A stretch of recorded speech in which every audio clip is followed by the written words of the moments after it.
Let's talk about sports, baby. From the stands of a sports fan, my man Pots and Pans. What's the deal, baby? You kicking it with KCMC, yours truly. On Juneteenth, by the way. Happy Juneteenth, my baby. Los Angeles Lakers officially sold to the Dodgers owner in a record-breaking deal. This is coming from KTLA.com. For the first time in more than 45 years, a member of the Buss family will not be the majority owner of the Los Angeles Lakers. According to multiple reports, the Buss family, led by the team's primary caretaker, Jeanie Buss, has agreed to sell the majority ownership stake in the team to the principal owner of the Los Angeles Dodgers for $10 billion, the largest sum ever paid for any sports franchise in the entire world. The new majority owner of the team will be Mark Walter, CEO of TWG Global, a conglomerate with various financial business interests as well as ownership in several of the world's most valuable sports franchises. Walter had a minority ownership stake in the team for several years, but will now assume primary ownership of one of the world's most recognizable and important sports brands of all time. Jeanie Buss will remain in her current role as the team's governor, serving as the chief decision maker for the time being. That's according to ESPN. The Lakers were purchased in 1979 by Jeanie Buss, the family patriarch, who leveraged his vast real estate holdings to buy the team at a pretty much in its relevance and profitability. Buss paid former owner Jack Kent Cooke $67.5 million for the Lakers, the Los Angeles Kings, and the Forum in Inglewood. So he paid $67.5 million for the Lakers, the Kings, and for that stadium. What a hell of a deal. Nowadays, the new owner, Mark Walters, the majority owner, I should say, he don't own Crypto Arena. He just owned the Lakers. So I just tell you how different money has moved and valued over the years. But $10 billion. Now the Boston Celtics just recently sold for $6 billion. And that's like arguably the number two sports franchises in the NBA. Possibly in just the country, in the world or whatever. And they sold for $6 billion. So now it was almost expected that the Lakers would be valued more. $10 billion is crazy though. Lakers being valued at $10 billion. I wonder how much it'd be to really own the whole thing outright. No minority owners. I just own it, me personally. How much is that? Because you still have a bunch of minority owners. I feel like with that whole thing, we might be valued at like $20 billion easily. $20 billion easily. Might be $25 billion. $25 billion? I don't know. I'm throwing that number out there, but hey, congratulations to the big dogs getting that money in this power move.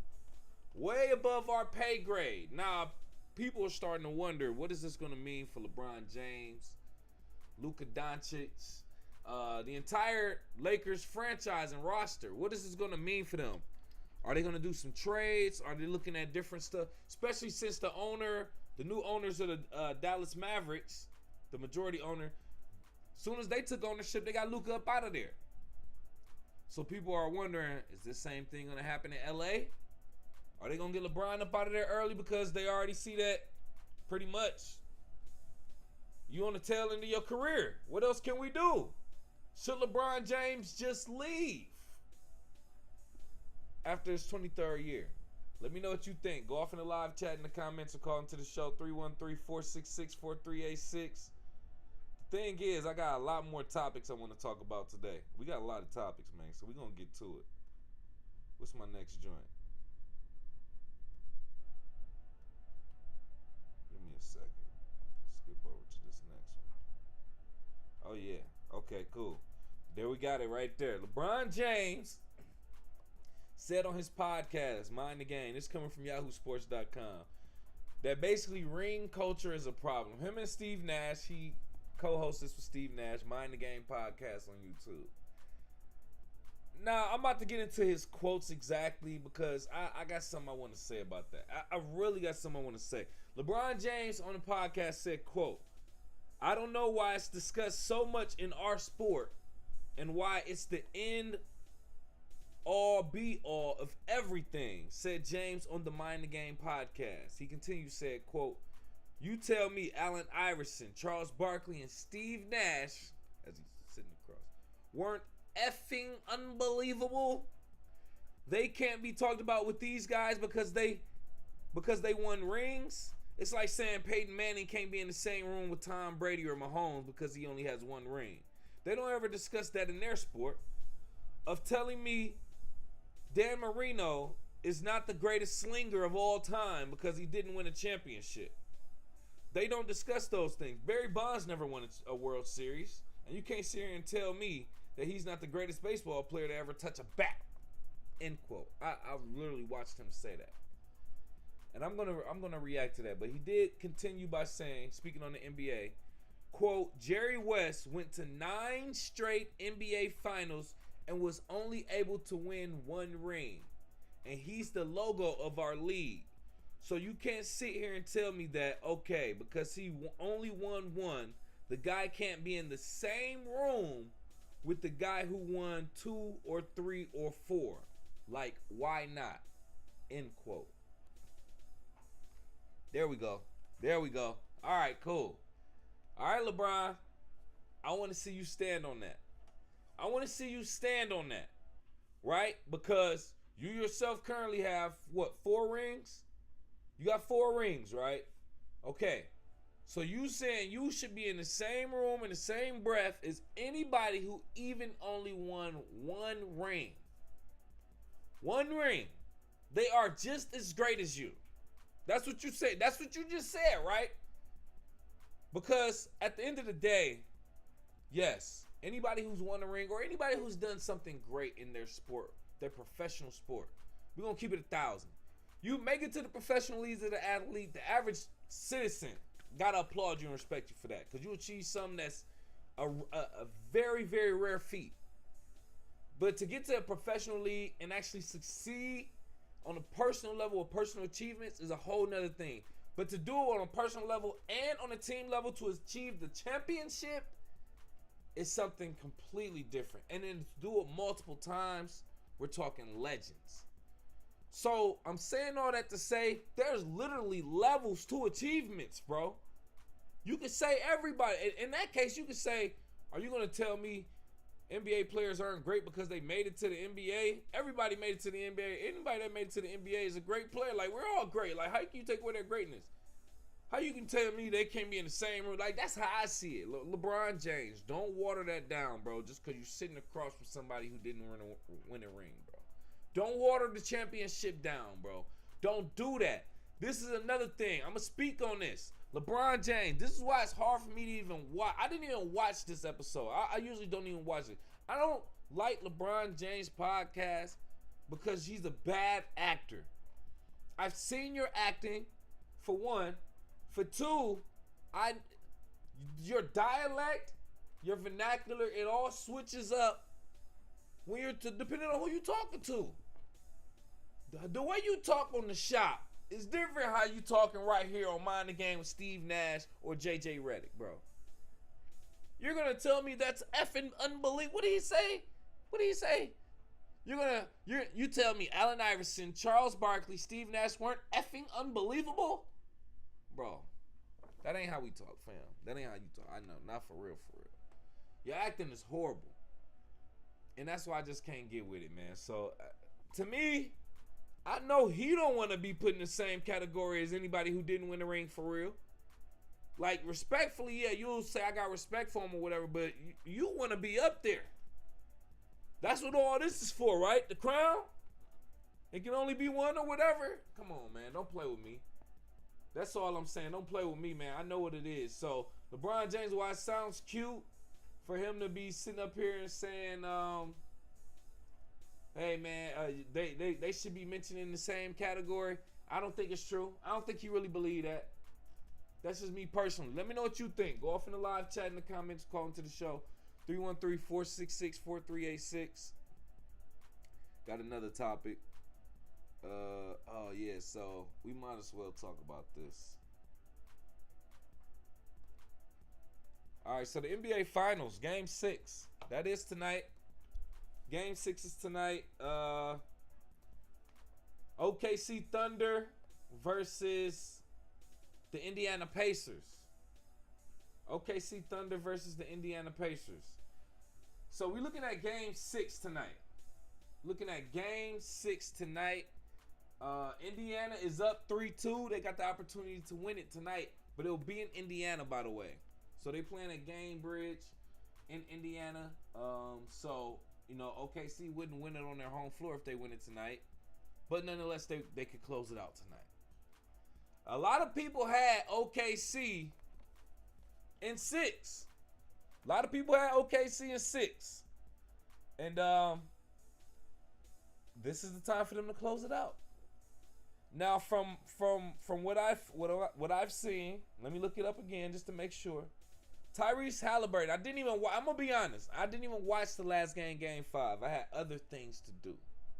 That's how low priority this series kind of has been for me.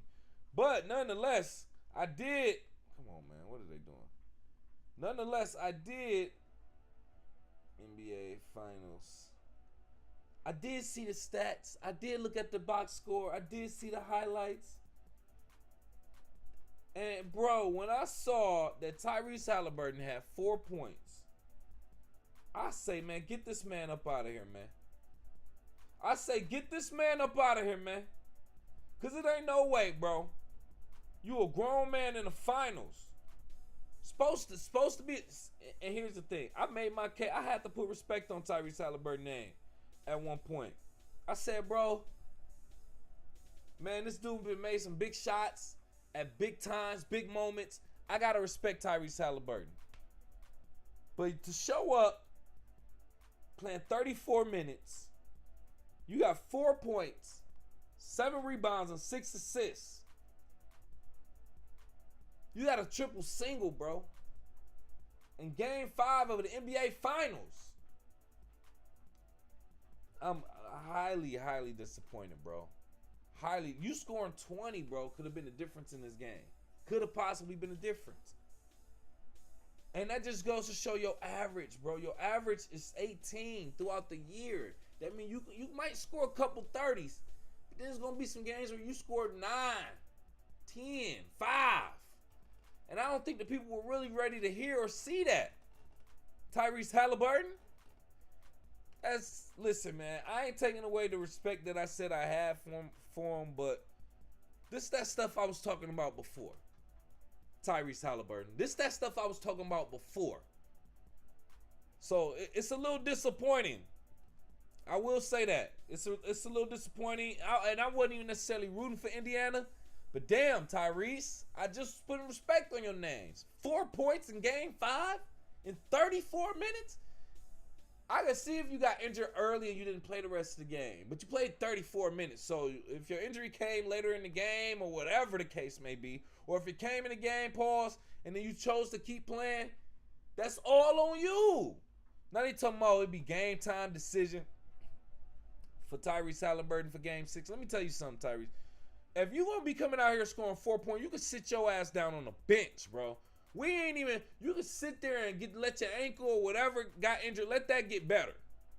Cause we don't need you if you're gonna be out here scoring 4 points in 34 minutes. You're taking up space, man. Let me go back, man. Who off the bench scored more than you, bro? Oh Lord, T.J. McConnell with 12. T.J. McConnell with 18. Excuse me. Obi Toppin with 12. You scored just as much as Tony Bradley, bro. I don't even know this man. Benedict Mathurin, he scored more than you. He scored 7 off the bench. Tyrese Halliburton, you scored the 4th least on your squad.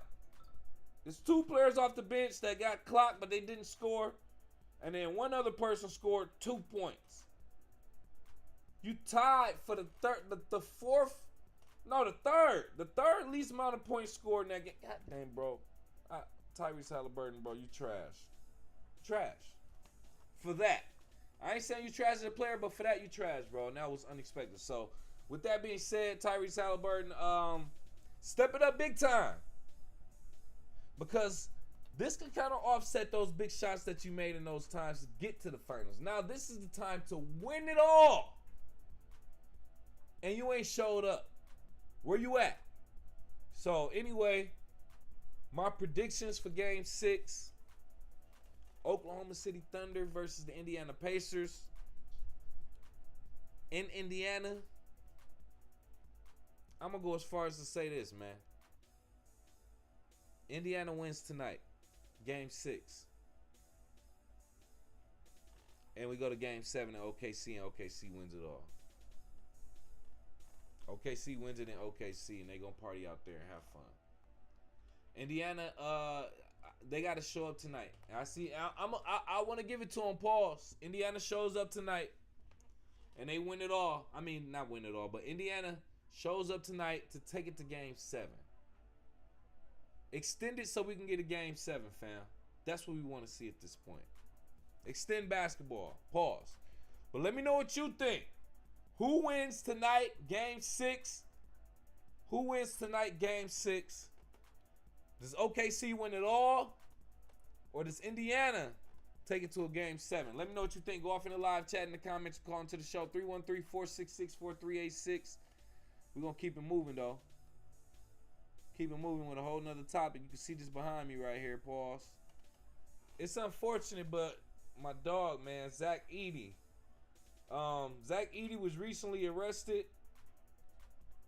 Charged with reckless driving. This is coming from Fox 59. NBA player, former Purdue basketball star Zach Edey has been charged with reckless driving after reportedly driving over 100 miles per hour on an Indiana state road.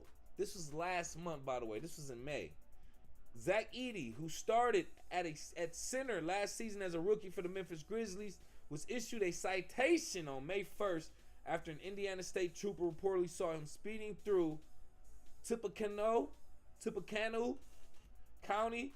He now faces misdemeanor speeding and reckless driving charges. Court documents detail how an Indiana State police trooper pulled over a white 2003 Kia Sorento around 7 p.m. after seeing the car headed southbound on State Road 25 in West Point. Radar reportedly showed that the car was moving at 101 miles per hour in a posted 55 mile per hour zone. All right. Not too much on this story, but Zach, bro, you got to do better than that, first and foremost. In Indiana, of all places, I don't care if you did play ball in Indiana. I know not to, bro. In Indiana, even I live in Michigan. When I'm driving south and I got to pass through Indiana, or if I got to go to Chicago or whatever, if I got to pass through Indiana, bro, we turn it all the way down, fam. We turn it all the way down because Indiana police don't play out there. And we is not trying to get arrested or even flicked in Indiana. Let me tell you that right now. So, with that being said, Zach Edey, you was wilding first and foremost just with that being, off that, doing that in Indiana. But then, can somebody tell me how this 7'4" center is fitting in a Kia Sorento? First and foremost. And also, how was he doing 101 in a Kia Sorento? There's so many questions to ask, bro. This man is 7'4", bro. And he's fitting in a Kia Sorento? Unless it's a specially made Kia Sorento, which I assume it has to be. Unless that's the case, bro, I guess Shaq really was fitting in that Buick. Because, wow. When I saw that, I said, in a Kia Sorento, him? It has nothing to do with the car, because I'll take a Kia Sorento, a brand new one for sure. But, bruh, how? This was just for fun, for ish and giggles, pause. But I just want to put that out there. Let me know what you think. Go off in the live chat in the comments or call into the show. 313-466-4386. As a matter of fact, hold on, man. Hold on. I think I'm about to take a call live on the air. About to take a call live on the air. Give me a second. This working? Yo, what's up, Brody? Oh shit. Happy birthday, my boy. Hey man, thank you, bro. Thank you, bro. Appreciate that. I said appreciate it, man. Hell yeah, Stage said happy birthday too. Hey, thank you, sis. Appreciate you. Thank you. Love you, girl. Appreciate you, bro. Love you, bro. Yeah, what you got up? Man, nothing, bro. I'm just pretty much doing what I want to do today, man. Just kind of take it easy earlier. Just got the house together a little bit. I'm streaming live on YouTube now, talking about some sports and about to finish cleaning up, get myself together, and you know, probably just chill, have a little company. Right. Yeah, shit wrong with it. Yeah. I just got back from LA this morning, though. I just woke up for real. Oh, did you? Yeah. How was it out there in LA? It was cool. Shit, you know, I be in and out that motherfucker. Yep, I feel it. Okay. All right, Yeah, bro. Man, I appreciate you, man. Yeah, dog. Hey, I gotta hit you up in a minute. I'm gonna hit you up as soon as I get done streaming real quick. I gotta talk to you about something anyway. Alright, just call me something. Okay, bro. Love you. I'll hit you up in a minute. Love you too, man. All right, bet. All right, yeah, man. Hey, yeah, man. Today my birthday too, man. That was my brother calling me, man. Today is my birthday on Juneteenth, man. We streaming live. This is what I want to do on my birthday, man. I love doing this, so I want to do this on my birthday, man. So, you know, thank you. Shout out to my brother for the birthday wishes. We appreciate that. Hey, but listen, Zach Edey, bro, 7'4", doing 101 in the Kia Sorrento in Indiana. You wildin'. Let me know what you think. Go off in the live chat in the comments. Call into the show, 313-466-4386. Okay, so here's another situation similar to that I do want to talk about. Let me just do that right now. Do I got that right there? Yeah, do I have that? Alright, so this is what I want to talk about real quick. In relation to what we just talked about, right? Zach Edey pulled over for reckless driving. I don't want to say arrested. I guess I should go back because I don't know if he was arrested, but he was cited. Then we got rookie Cleveland Browns quarterback cited for speeding over 100 miles per hour himself. Fox 8 I-Team has learned Cleveland Browns rookie quarterback Shedeur Sanders was pulled over early Tuesday morning for allegedly driving over 100 miles per hour. According to Strongsville police records, an officer stopped Sanders on 71 North around 12:24 a.m. on June 17th. A report states Sanders was driving 101 miles per hour, 41 miles over the posted speed limit. He was issued a citation. He can choose to fight the ticket in court, or he can just pay a fine. So I want y'all to understand this.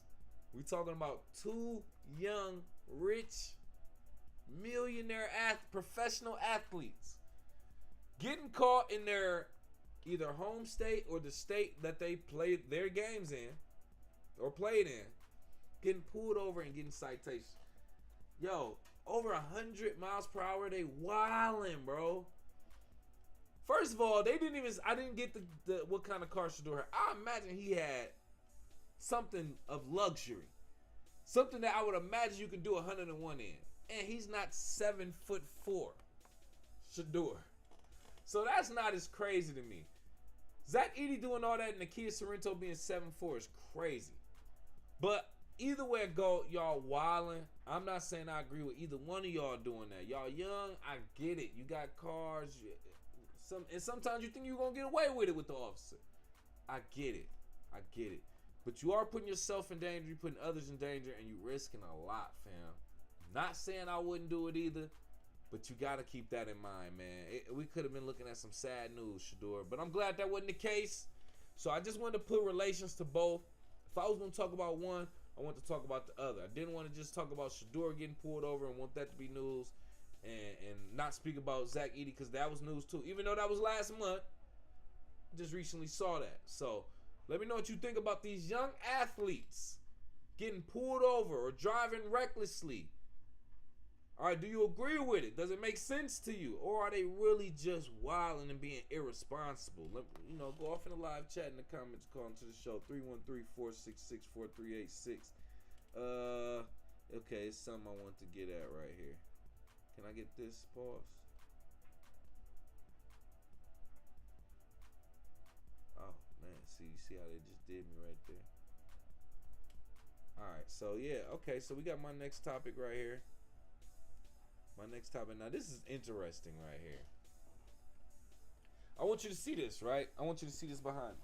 I'm gonna read the article. I want you to see this image behind me. All right, so you can see this right here, right? This is promotion for a WNBA game.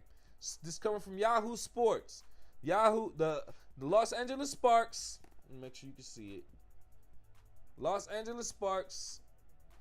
Damn, I want you to see it. Okay, you can see it a little bit. All right, bet. Los Angeles Sparks are facing serious backlash from WNBA fans. Leading up to their game against the Seattle Storm, social media team for the Sparks shared a photo of Sarah Ashley Barker along with the caption, "Back in front of the home crowd." I don't know where that caption is, but it's somewhere on here. But while there's nothing wrong with that message, the photo that was selected for the graphic was quite odd. Despite the fact that they're promoting a WNBA game, the Sparks posted a photo of Barker wearing a revealing black top. Most people assume the team would use a photo of her in her uniform. Now, if you've watched my show, you might have seen me say before, I'm not mad at the WNBA promoting some of their games and or players, some of the attractive ones, the good looking ones. I'm not mad at that. Because as a straight male and a sports fan, seeing sports and seeing good looking women, I love that, to be honest with you. I love it.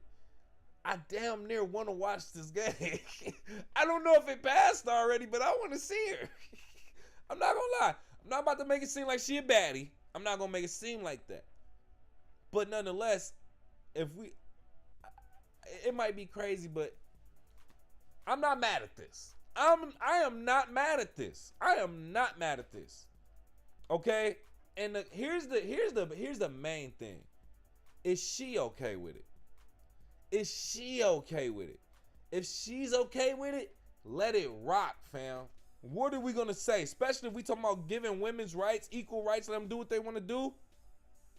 Now, have I ever seen NBA players promote a game and been promoted not wearing regular clothes like this on social media? Actually, no, I haven't. I have not. That's not to say it possibly haven't been done. But it's actually coming from the official team's page. That's what makes it crazy. But anyway, if she's cool with it, let it rock, fam. I actually like it. I'm not mad at it, though. You think the WNBA is wrong? You think that the LA Sparks are wrong? If you think they're wrong, what should be their punishment, if anything? I don't think there should be no punishment. Let me know what you think. Go off in the live chat in the comments. Call into the show. 313-466-4386. All right, so I gotta, let me see, do I gotta run back through all these? Yeah, I gotta run back through all these just to get to my next topic. Give me a second. There we go. Claressa Shields. Claressa! What's up, girl? Claressa Shields, she lining up for a new fight against Lonnie Daniels. You can see behind me on the green screen. It's coming from Detroit Free Press. Claressa Shields planted her flag on stage, tucked inside the Google entrance of Little Caesars Arena in front of dozens of children from DGB, a local boxing gym and after-school program. Shields staked her claim, quote, "I'm not looking for the ref to stop the fight against Lonnie." She said this in a press conference, end quote. "I'm going to make Lonnie quit. I'm going to make her throw in the towel," end quote. The press conference was to promote Shields' upcoming fight against Lonnie Daniels, a New Zealand boxer and reigning IBF light heavyweight champion. The fight, which will be hosted by 313 Entertainment at Little Caesars Arena on Saturday, July 26th, is Shields' third time in 3 years fighting in Little Caesars Arena right here in her home state. She defeated Maricela Cornejo as the headliner in 2023 and won both the light heavyweight and heavyweight titles in her second round knockout of WBC heavyweight champion Vanessa LePage Jones last summer at Little Caesars Arena as well. I just want to overall talk about and promote Claressa Shields' fight against Lonnie Daniels. This looked like a wash, not gonna lie. I don't want to just go off body language and stuff like that. But damn, I mean, just, it doesn't mean anything. Anybody got a fighter's chance. But bro, just look at, I mean, the physical stature, the posture, the appearance. She looked like she came to fight. She looked like she came to play. There's a picture that they have where Lonnie is smiling while they looking at each other, and Claressa is just like mean mugging, like bitch, what's wrong with you? I'm about to beat your ass. Like, that's how Claressa's looking at her. And yeah, I hope this Lonnie Daniels chick is a really good fighter. Cause other than that, I think Claressa is going to do exactly what she said. She's going to make her quit throwing the towel. She's going to beat her. And that is crazy. That is crazy. Now, we can't go off of that. We can't go off of looks or none of that type of stuff because, I mean, it don't mean nothing. Anybody got a fighter's chance. But damn, I want to see it. I ain't gonna lie. I wish it was on Netflix or something like that. I do want to see it. We're going to have to see how I can get access to it. July 26th. What's that? July 26th, right? Saturday, July 26th. Little Caesars Arena right here in the D. Pause. The hometown, Michigan hometown girl, Claressa Shields, man. Go out there and get your dub. Congratulations to her again. Let me know what you think. Who you got in this fight? What you think about Claressa Shields? She was in the news a lot lately, being involved with Papoose, who's going through his rumble with his ex-wife, or still now wife, I guess, Remy Ma. Also because she been calling out light-skinned chicks, saying they her biggest haters. I saw she recently said anybody that want to fight her, she'll fight you for like 100,000 or 10,000. It might have been more than 10,000. I'm sure it's probably like 100,000. She said she put 100,000 anybody. She'll fight anybody type stuff. I'm just like, shh. That's crazy. But she been in the news for all of that. But she is still out there actually winning and succeeding in her fights, in her profession, keeping the main thing to some sort of degree. But I got love for Claressa Shields. She ever see this? Hey, I got love for you, and I want to see you succeed. I want to see that. And I ain't just saying that just because I think you could probably whoop me. Yeah, all right, I'm gonna give you that. But nonetheless, I rocks with you though, Claressa. We gotta support the girl. But anyway, let me know what you think. Go off in the live chat in the comments or call into the show 313-466-4386. We do have more to talk about. Cheerleading, man. According to Associated Press, APnews.com, Varsity Spirit is starting a professional cheerleading league that promises to pay athletes, joining the crowded niche sports market that already includes softball, volleyball, 3-on-3 basketball, lacrosse, indoor football, and more, clamoring for both fans' attention and their dollars.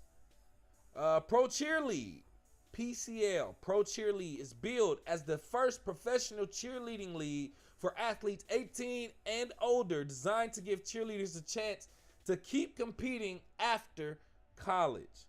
Bill Seeley, president of Varsity Spirit, based in Memphis, Tennessee, sees plenty of opportunity for all these sports to succeed. This cheerleading's advantage come from the sport's growth since the 1970s, along with Varsity's own fan base through its cheerleading, dance team camps, events, and shows. Varsity Spirit has had more than 80,000 people attend its events. The Pro Cheerlead will try to tap into that fan base by competing the same night of other events starting in January in Indianapolis when competition begins. The league will feature 4 teams stacked with 30 males and females based in Atlanta, Dallas, Miami, and San Diego. Teams will be selected from tryouts starting in September, led by gym owners. Practice begins in November.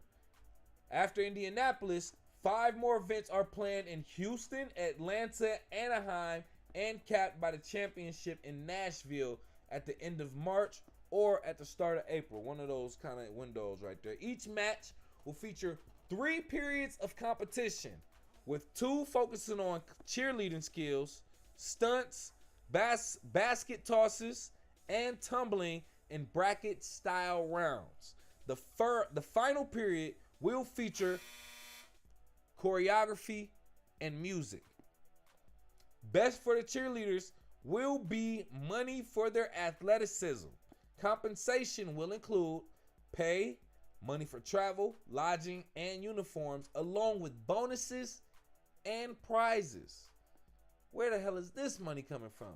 Seeley noted stunt is on track for NCAA championship status for women by spring of 2027, after being designated an emerging sport in 2023. The International Olympic Committee recognized cheerleading as a sport in 2021. They've already had interest from would-be competitors from across the U.S., with some from Canada and even a couple from Europe. Professional Cheerleading League, Pro Cheer League, PCL. That's what they're working on. This is interesting because I've always said this. I said, man, you can get a scholarship to go to college off cheerleading, but what happens after that? Right? I mean, maybe you can use it as a portal to, get your degree and then move on to your actual career and just call cheerleading a pastime, whether that's for males or females, unless you make it to a professional sports team as a cheerleader. Once again, very few in between. But for them to start this league, they are starting to tap into a market that they see is available. Now, there are huge cheerleading competitions, but the actual professional league where you get paid and you win a championship and all of that, that's interesting. The context behind that is, like they said, the International Olympic Committee recognized cheerleading as a sport recently. And also, NCAA championship. It's going to be recognized as a status for women by spring of 2027. It's designated as an emerging sport in 2023. So the college level is recognizing it more. The Olympic level is recognizing it. Now they're bringing it to a there's somebody who wants to bring it to that professional level, which is Bill Seeley, who was, Bill Seeley, the president of Varsity Sports, bringing this professionally. I got love for it. I'm always a fan of new professional sports leagues, giving people an opportunity to make money doing what they love. Athletically at that. So I love this. Will I watch it? I don't know. I don't think so. It depends on what's going on. What movie was that? Bring It On? With Gabrielle Union and the white girls, Kirsten Dunst? That movie was pretty straight. But that was a movie, though, if I'm being honest. We already know that. So we'll have to see what goes on in these cheerleading competitions. How it's promoted as well. How accessible is it? That type of stuff. That'll depend on if I watch it or if other people watch it right here in the USA. I just want to point that out. So I'm not going to say that I'm not going to watch it. But in order for me to watch it, I have to be able to watch it for free. Starting off. Convenient times and dates. Where there ain't no other big games going on. And y'all got to be doing some crazy stuff. I want to see some crazy stuff out there. And play some popular music when y'all do the music and the choreography. Not no little hunky-dory stuff. We want to hear popular music and go crazy. So that might turn it into something, but we'll see. I got love and respect for the athleticism of cheerleaders. I'm going to give it to them. Straight up. That's all I really got to say, man. I don't even think I got anything bad to say at all. Not to say that I wanted to, but Let me know what you think. Go off in the live chat, in the comments, or call into the show, 313-466-4386. Last but not least, we got to say congratulations to the Florida Panthers for winning the Stanley Cup this year, man. Congratulations to the Florida Panthers. This coming from NBCNews.com. But the Stanley Cup is a little banged up. Thanks to the Florida Panthers back-to-back celebrations. They won last season too, so back-to-back champions, by the way. The bowl of the famous trophy is cracked, and the bottom is dented. Not for the first time, and likely not for the last. The Panthers won their second consecutive championship on home ice Tuesday night, beating Edmonton in 6 games. The team, following decades of tradition, partied with the cup into the wee hours and kept the revelry going in Fort Lauderdale well into Wednesday afternoon. Well, I'm assuming this is last week, by the way, not today. Or maybe, I don't know. Anyway, spokesperson for the Hockey Hall of Fame said the keepers of the cup are taking the appropriate steps and plan to have it repaired by the celebration parade on Sunday. Made of silver and nickel alloy, the 37-pound cup is relatively malleable, which means it can be easily kind of bent and fixed and stuff like that. Damage is nothing new for the 131-year-old silver chalice that has been submerged in pools and the Atlantic Ocean and mishandled by players, coaches, and staff for more than a century.